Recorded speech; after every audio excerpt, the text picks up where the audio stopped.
Hello student, good evening student. मैं सिमरन पांडे। आप आशा करता हूँ आप लोग भी प्रसन्नता के साथ होंगे। देखिए, हाई स्कूल का प्रथम अध्याय लगभग समाप्त हो चुका था।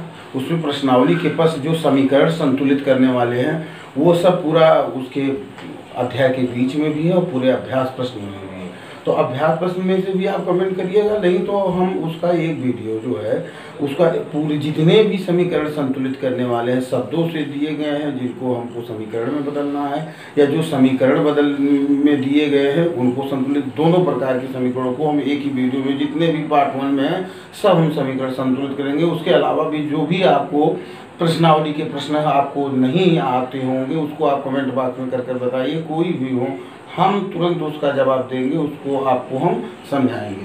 तो यहाँ देखिए, हमने थोड़ा सा डेफिनेशन नहीं लिखा है। आज हम शुरू करते हैं दूसरे चैप्टर में। दूसरा चैप्टर है हमारा कक्षा 10 का अम्ल, क्षार और लवण, एसिड, बेस एंड साल्ट्स।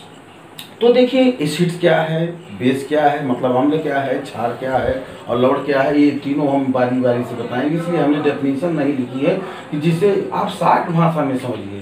उसके बाद डेफिनेशन तो आप अपने शब्दों में निर्माण कर सकते हैं और वैसे ही नोट होना चाहिए, क्योंकि प्रिंटेड मटेरियल तो आपके पास कॉपी है, किताबियाँ हैं, बहुत सारी चीज़ें हैं जब आप बहुत स्रोत हैं जिससे आप उसको प्राप्त कर सकते हैं। लेकिन समझना महत्वपूर्ण चीज़ है। तो टाइम बचाने के लिए ही मैंने इसमें डेफिनेशन नहीं लिखा है। अब पहले हमारा है अम्ल। अम्ल जो स्वाद में खट्टा होता है, जितने भी खट्टे फल हैं, आंवला है, संतरा है, मौसमी है, या टमाटर में जो खटास होती है या किसी भी फलों में जो खटास होती है वो अम्ल के कारण होती है। तो ज़्यादातर फलों में तो क्या पाया जाता है हमारा, जैसे नींबू है तो उसमें साइट्रिक एसिड, मौसमी, संतरा, इसमें साइट्रिक एसिड पाए जाते हैं। हमारे सेब में मैलिक एसिड पाया जाता है। कच्चे में वो बहुत खट्टा होता है, कच्चे फल ज़्यादातर खट्टे होते हैं। तो सभी कच्चे फलों में ज़्यादातर एस्कॉर्बिक एसिड पाया जाता है, वो जो कि जिसको हम विटामिन सी भी कहते हैं। तो अम्ल क्या होता है, अम्ल को ही अंग्रेजी में एसिड कहते हैं और उर्दू में इसी को तेजाब कहा जाता है। तेजाब आपने बहुत सुना होगा, तो यह तेजाब है। तो इसमें हमने क्या कहा, तो अम्ल क्या है, अम्ल वे पदार्थ होते हैं जो टूटकर या जलीय विलयन में क्या करते हैं, हाइड्रोजन आयन देते हैं या हाइड्रोनियम आयन देते हैं। तो ज़्यादातर मुख्य डेफिनेशन निर्भर करता है H+ जो दे वो सब अम्ल है। तो यहाँ हमने अकार्बनिक का देखिए लिया है। HCl हमारा हाइड्रोजन क्लोराइड है, हाइड्रोक्लोरिक अम्ल है। जब इसको हम तोड़ते हैं, जलीय विलयन में घोलते हैं, तो ये H+ और Cl- में टूट जाता है, हाइड्रोजन आयन दे रहा है। तो हाइड्रोजन आयन दे रहा है मतलब क्या है, अम्ल है, क्षार है या लवण है, तब ये अम्ल होगा। हाइड्रोजन आयन जो देता है वो अम्ल होता है, जिसको एसिड या तेजाब कहते हैं। तो HCl टूटा H+ और Cl- में हमको H+ मिल रहा है। HCl कैसा सब्सटेंस है, अम्ल है। HNO3 नाइट्रिक अम्ल का जब विघटन हुआ तो ये देखिए आयनित हुआ, तो H+ और नाइट्रेट आयन पे। अब देखिए हमको कंफ्यूजन होता है, नाइट्रेट आयन पे 1 होता है, कार्बोनेट पे 2 होता है, सल्फेट पे डबल 2 होता है, फास्फेट पे कितना होता है, आयरन पे। तो संयोजकताओं को लिए इसको हमको बेसिक, इसीलिए हम आपसे पहले भी कहे बेसिक हमको पढ़ना पड़ेगा। तो बेसिक्स का हम क्यों बेटा एक वीडियो लोड कर रहे हैं, लेकिन बेसिक्स के हम 10 पार्ट लाएंगे, उसको दोनों हमको करना रहता है, जो कि हमारा परीक्षा है। इसलिए हम 7 तक हम आपसे क्षमा चाहते हैं। 7 के बाद बराबर मैं हर चीज़ में वीडियो डालूंगा, जितना भी आप कहेंगे, जो भी कमेंट बॉक्स में आएगा सारी चीज़ों की। तो यहाँ पे देखिए H+ जो देते हैं वे पदार्थ जो जलीय विलयन में H+ देते हैं या हाइड्रोजन आयन देते हैं या हाइड्रोनियम आयन देते हैं। हम हाइड्रोनियम आयन को भी बताएंगे भी कैसे बनता है, उसी को हम अम्ल कहते हैं। HNO3 भी H+ और NO3 देगा, तो इसमें भी क्या है, H+ मिल रहा है, तो ये भी क्या हो गया हमारा, ये अम्ल हो गया। अब ऐसे बहुत उदाहरण है, H2SO4 है, H2CO3 है, एसिटिक अम्ल है, फार्मिक अम्ल है, अकार्बनिक और कार्बनिक अम्ल, बहुत सारे अम्ल है। लेकिन मूल परिभाषा अम्ल वे हैं जो जलीय विलयन में हाइड्रोजन आयन अर्थात H+ देते हैं या हाइड्रोनियम आयन H3O+ देते हैं, उसी को हम क्या कहते हैं, अम्ल कहते हैं। तो यहाँ पर और भी हम उदाहरण ले सकते हैं। अब जैसे देखिए इसकी जगह पे हमने HCl लिया था, उसको जूम कर फिर से आप देख सकते हैं। अब जैसे हमने H2SO4 ले लिया, तो H2SO4 हमको 2 अम्ल, ये क्यों है, यह भी किसमें टूटता है, ये 3 प्रकार से टूटता है। लेकिन जब अम्ल निर्माण में क्या होता है, 2H+, इसमें 2 हाइड्रोजन है और प्लस क्या होता है, SO4 पे कितने माइनस होते हैं, डबल माइनस। अब 2 H इसीलिए इसमें जुड़े हैं क्योंकि H पे 1 प्लस होता है और इस पे 2 माइनस होता है। तो जब तक धनायनों और आयनों ऋणायनों की दोनों की मात्रा बराबर नहीं होगी तब तक कोई यौगिक बनेगा ही नहीं, क्योंकि यौगिक विद्युत उदासीन होता है, उस पर कोई आवेश नहीं होता है। अगर मान लीजिए अगर हम यहाँ HSO4 कर रहे हैं तो यहाँ H प्लस हो जाएगा और यहाँ डबल माइनस हो जाएगा, तो यहाँ धन 1 है ऋण 2 है, तो ये यौगिक संभव नहीं होगा। इसलिए यहाँ हमको 2 करना पड़ेगा, क्योंकि कोई भी यौगिक जो होता है वो विद्युत उदासीन होता है, अर्थात उस पर कोई आवेश नहीं होता है। जब किसी परमाणु या परमाणुओं के समूह पर, जैसे SO2 यौगिक है सल्फर डाइऑक्साइड, लेकिन SO4 डबल माइनस से क्या है, ये सल्फर ये आयन है, क्योंकि जब किसी भी परमाणु या परमाणुओं की समूह पे आवेश आ जाता है, धनावेश या ऋणावेश, तो वो यौगिक नहीं होता, वो आयन होता है। तो यौगिक की सबसे मुख्य चीजें क्या है कि यौगिक विद्युत उदासीन होता है, इसीलिए इसमें धनायन और ऋणायन की मात्रा हमारी बराबर होनी चाहिए। अगर ऋणायन पे 2 माइनस है तो धनायन पे 2 प्लस होना चाहिए। अगर 2 प्लस वाला धनायन नहीं है, 1 प्लस वाला है, तो उसमें 2 से गुणा हो जाएगा। तो इससे भी हमारा यहाँ H प्लस प्राप्त हो रहा है। ये भी क्या है, यह भी अम्ल है हमारा। एक उदाहरण हम आप कार्बनिक का ले लेते हैं जो बहुत महत्वपूर्ण है। आप जानते हैं कार्बनिक अम्ल वैसे दुर्बल अम्ल होते हैं, लेकिन अम्ल इसमें भी परिभाषा वही रहेगी कि जो जलीय विलयन में या विघटित होकर आयनित होकर क्या देते हैं, H प्लस देते हैं। तो ये 2 चीजों में टूटता है, CH3COO- एसीटेट आयन, इसी को सिरका कहते हैं। और प्लस देखिए यहाँ स्पेस नहीं है तो यहाँ हम नीचे लिख दे रहे हैं H प्लस। यह भी देखिए क्या दे रहा है, यही H प्लस यहाँ से क्या होता है, ये H प्लस में बनता है और CH3COO- एसीटेट आयन के रूप में यहाँ पे बदल जाता है। तो यहाँ पे जो है हम देखते हैं कि H प्लस जो दे रहे हैं वो क्या है, वही अम्ल होते हैं। अब किसी को यही अम्ल है एस्टिक अम्ल जो आपका किसमें पाया जाता है, सिरके में पाया जाता है। जो गन्ने के रस से सिरका बनता है, उसी के फर्मेंटेशन द्वारा बायो में आप पढ़े होंगे कि उसी के किण्वन प्रक्रिया द्वारा सूक्ष्म जीवों ईस्ट और जाइमेज एंजाइम की उपस्थिति में ये होता है संपन्न। तो जिसने भी H प्लस देते हैं जलीय विलयन में, उन्हीं को हम क्या कहते हैं, उन्हें हम कहते हैं अम्ल जो H प्लस देते हैं। और या तो H3O प्लस देते हैं। तो H3+O क्या होता है, हाइड्रोनियम आयन, उसी को कहते हैं। अब हाइड्रोनियम आयन कैसे बनता है इसको भी हम समझा देते हैं। यहाँ पे जैसे देखिए हमारा HCl है, इसको हमने जलीय विलयन में घोला, तो HCl किसमें टूटा, H प्लस और Cl माइनस में। तो ये विलयन में किसके घोला गया है, जलीय विलयन के। तो जो जलीय विलयन मतलब पानी का, एक्वस सॉल्यूशन मतलब एक्वा मीन्स होता क्या, वाटर, एक्वस मीन्स जलीय, एक्वस सॉल्यूशन मीन्स जलीय विलयन। अब इस H2O से ये H प्लस जो होता है, ये Cl से मुक्त हुआ, ये इस H2O में जुड़ जाता है, जलीय विलयन के जो H2O है। तो एक H यहाँ है, 2 H यहाँ है, 1 और 2 3 हो जाएगा। ये विद्युत उदासीन है लेकिन इस पर H प्लस है, और यहाँ इसको माइनस करने के लिए क्या है, कोई और ऋणावेश नहीं है, तो इसलिए 1 प्लस इसमें जुड़ जाएगा। तो ये बन जाएगा क्या, 2 से क्या हो गया, H 3 हो गया, और ये O हो गया। लेकिन इस पर कोई आवेश नहीं है, लेकिन ये जो ये हाइड्रोजन जुड़ रहा है, इसका आवेश इस पे आएगा, तो इसीलिए इस पे यहाँ 1 प्लस आ जाता है। अब यही आपका H3O प्लस है। तो यह जलीय विलयन में घुलने के बाद अम्ल के में बनता है। पहले बनता है, मुख्य परिभाषा इसीलिए दी जाती है, हाइड्रोजन आयन देते हैं या हाइड्रोनियम आयन देते हैं। तो हाइड्रोनियम आयन आपका कैसे बना, H2O के एक अणु से जब एक हाइड्रोजन आयन क्रिया करता है तो H3+O बनता है, इसी को हाइड्रोनियम आयन कहते हैं। इसलिए अम्ल की परिभाषा क्या हुई कि वे पदार्थ जो जलीय विलयन में हाइड्रोजन या हाइड्रोनियम आयन देते हैं, उन्हीं को हम क्या कहते हैं, अम्ल कहते हैं। आशा करते हैं इन 4 उदाहरणों से आप हम लोग को समझ गए होंगे।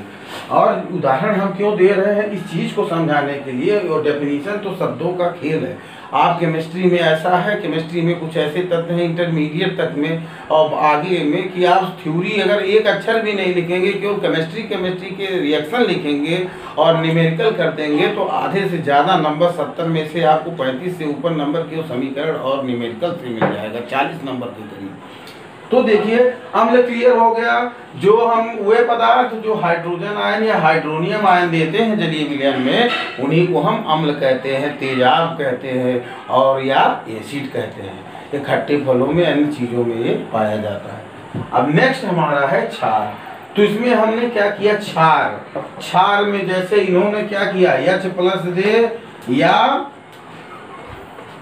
H3O+, माने हाइड्रोजन आयन या हाइड्रोनियम आयन देने वाले को हम क्या कहते हैं, अम्ल कहते हैं। वैसे क्षार किसको कहते हैं, जो भी पदार्थ हमको टूटने पे, आयनित होने पे OH- अर्थात हाइड्रोक्सिल आयन देता है उसको हम क्षार कहते हैं।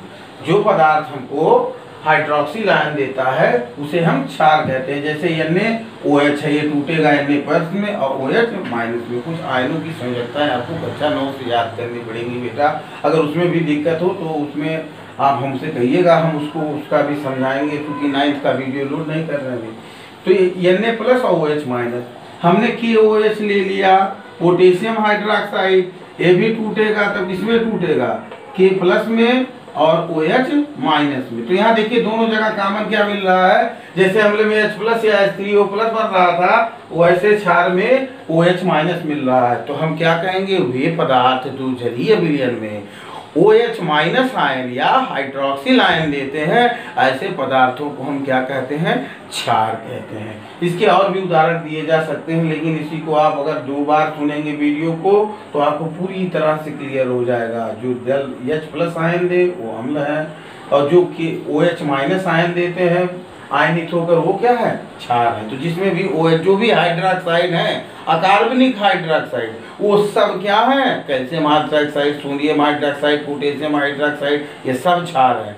और HCl, HNO3, H2SO4, H2CO3, ये सब क्या है, ये सब अम्ल है, क्योंकि ये हाइड्रोजन देते हैं। तो ऐसे एस्टिक अम्ल है, फार्मिक अम्ल है, लैक्टिक अम्ल है, ये सब जितने भी अम्ल है वो क्या होते हैं, H+ देते हैं, और क्षार OH- देते हैं। तो हम समझ, आशा करते हैं आप अम्ल और क्षार की परिभाषा समझ गए होंगे। हाँ बेटा, तो जैसे H+ या HNO3+ दे, हाइड्रोजन आयन अगर दे रहा है या हाइड्रोनियम आयन दे रहा है तो क्या है, अम्ल है। अगर OH- आयन दे रहा है या हाइड्रोक्सिल आयन दे रहा है तो क्या होगा, क्षार होगा। अब आप अम्ल और क्षार की परिभाषा समझ गए होंगे। HNO3, HCl सब आदि अम्ल है, NaOH और KOH और CaOH का होल ट्वाइस माने कैल्शियम हाइड्रोक्साइड, जिसमें भी हाइड्रोक्साइड है वो सब क्षार है, क्योंकि वो OH- देते हैं। अब हम साल्ट की बात करते हैं। हम चाहते हैं साल्ट वीडियो इसीलिए बने कि जिससे आप 3 टॉपिक को कम समय में समझ सकें, और डेफिनेशन तो आप इसी के आधार पे बना के लिख सकते हैं समीकरण को देखकर। जब सोडियम हाइड्रोक्साइड जैसे है, अब क्या करते हैं, लवण क्या है इसकी बात करते हैं। तो अम्ल और क्षार हो गया, और अब लवण की परिभाषा क्या है।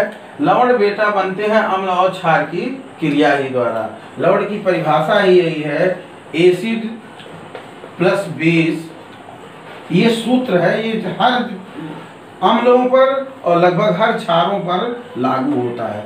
अब यहाँ देखिए हमारा स्पेस नहीं बचा, तो यहाँ हम लिख दे रहे हैं, ऊपर लिख दे रहे हैं साल्ट। जब भी कभी एसिड और बेस है, मतलब क्या करते हैं, अम्ल और क्षार क्रिया करते हैं, तो क्या बनता है, साल्ट एंड वाटर बनता है। यहाँ वाटर हम नीचे लिख दे रहे हैं। अब बहुत लोग प्रश्न ये करते हैं, हम स्पेस के नाते यहाँ लिखे, क्या आप परीक्षा में लिख सकते हैं। हाँ बेटा, आप परीक्षा में अगर यहाँ जगह ना बची हो तो आप उत्पादों को नीचे प्लस कर लिख सकते हैं, लेकिन ध्यान रखें तीर के दाहिनी तरफ हो, क्योंकि उत्पाद हमारा तीर के दाहिनी तरफ होता है, और हमारे जो अभिकारक होते हैं ये तीर की बाएं तरफ होते हैं। तो इसमें अगर 50 प्रोडक्ट हैं, यहाँ नहीं स्थान है, तो हम उसके नीचे लिख सकते हैं। केवल ये ध्यान रखें कि ये तीर के इस तरफ के नीचे लिखा जाना चाहिए। अगर इधर तीर के लिख देंगे हम वो चीज़ें, जैसे हम शब्दों को लिखते हैं, तो ये इसके हिस्से में आ जाएगा।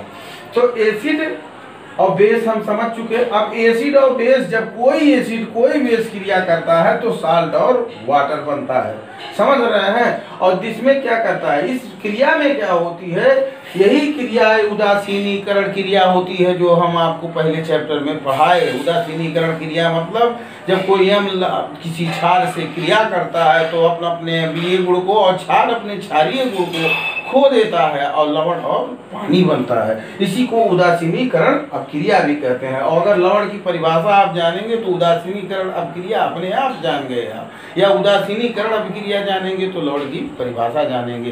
तो एक दूसरे टॉपिक से कोरिलेट रहते हैं बेटा विज्ञान के सभी टॉपिक। ठीक उसी प्रकार जैसे आप कोई मूवी देख रहे हैं और मूवी बीच में से उठकर 5 मिनट चले गए, तो क्या आप देख पाएंगे? 5 मिनट बाद जब आएंगे तो सीन 2-1 चले रहेंगे, तो आपको समझ में नहीं आएगा। तो इसीलिए क्रमबद्धता को हमको समझना चाहिए।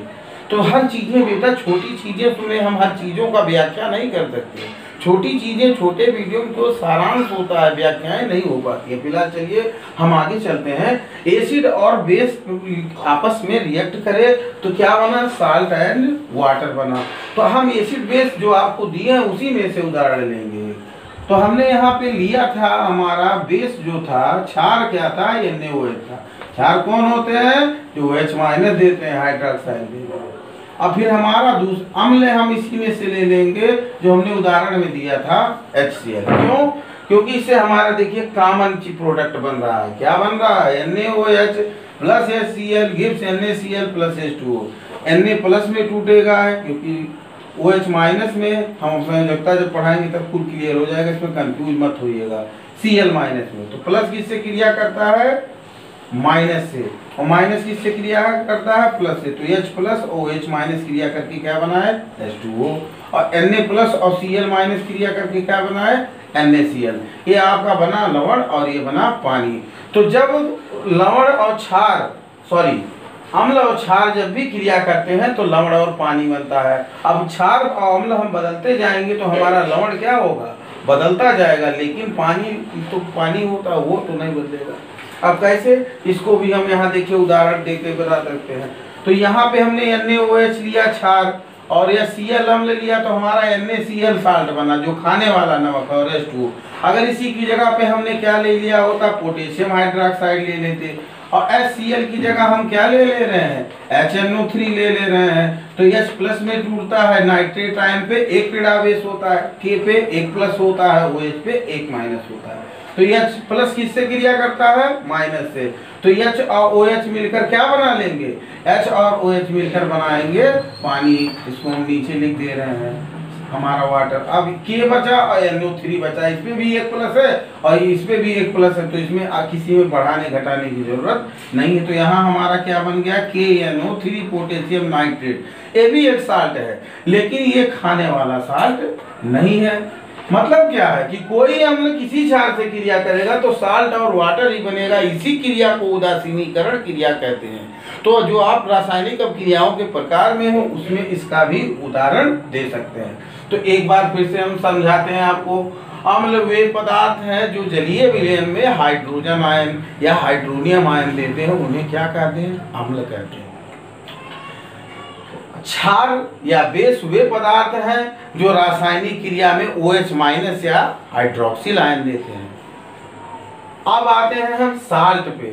जब कोई भी अम्ल किसी भी क्षार से क्रिया करता है, जैसे हमने अम्ल ले लिया HCl, क्षार ले लिया NaOH, तो कोई अम्ल कोई क्षार क्रिया किया, क्या बना? यहाँ NaCl हमारा लवण बन रहा है जिसको हम साल्ट कहते हैं, और पानी बन रहा है। जब हमने दूसरा क्षार ले लिया पोटेशियम हाइड्रोक्साइड, और या Cl की जगह अम्ल ले लिया हमने नाइट्रिक अम्ल, तब हमारा साल्ट बना क्या? Potassium nitrate. और क्या बना? पानी।